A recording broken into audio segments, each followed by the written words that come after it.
Waking up, it's Folgers in your cup. Folgers is made from rich mountain-grown beans with an A-plus aroma to start your morning right.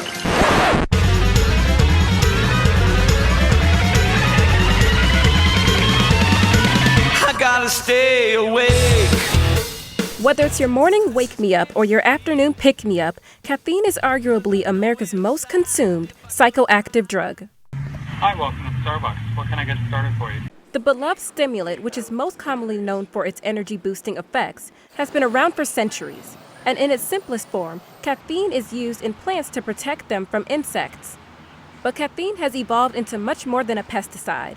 Today it can be found in almost anything: chocolate, painkillers, soda, even oatmeal. Its most popular forms include energy drinks, caffeine powder packets, and of course, good old Morning Joe. So how is it then that a substance that is consumed by millions of Americans daily can be considered deadly? Dr. Marjorie Kirsch, a medical director for the Florida Department of Health, says that consuming too much caffeine can be fatal.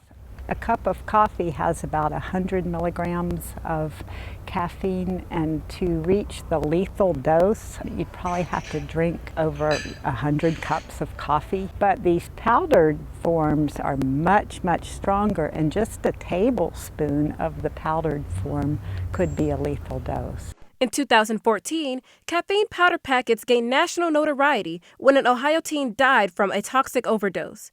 According to the Food and Drug Administration's blog, a 24-year-old Georgia man also died last year after consuming deadly doses of caffeine powder packets.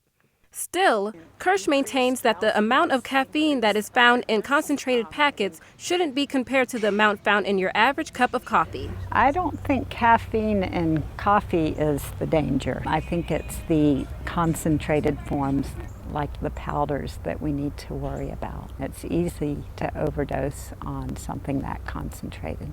The FDA is working to regulate caffeine use and to inform people of the dangers associated with pure powdered caffeine. But even with regulations, consumers are responsible for their own caffeine intake.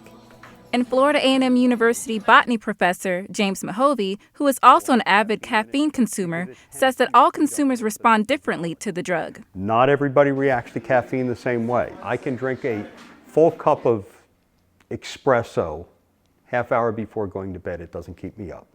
I do consume soda that has caffeine in it, but for the most part, I don't see a whole lot of effect to it.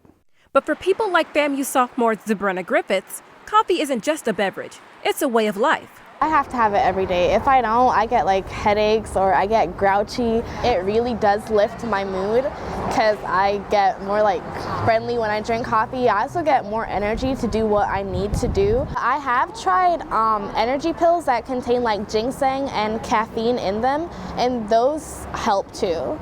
Caffeine can be deadly if consumed in large doses, but Kirsch maintains that your average 3 cups a day isn't going to kill you. Because it would take a lot of coffee, probably more than you could drink in a day, for it to be dangerous. I'm not gonna die without it. Sure, I'd prefer having it, but I can live without it. For News 20 Online, I'm Angelicia Bruton. Starfish and coffee, maple syrup and jam. And they're singing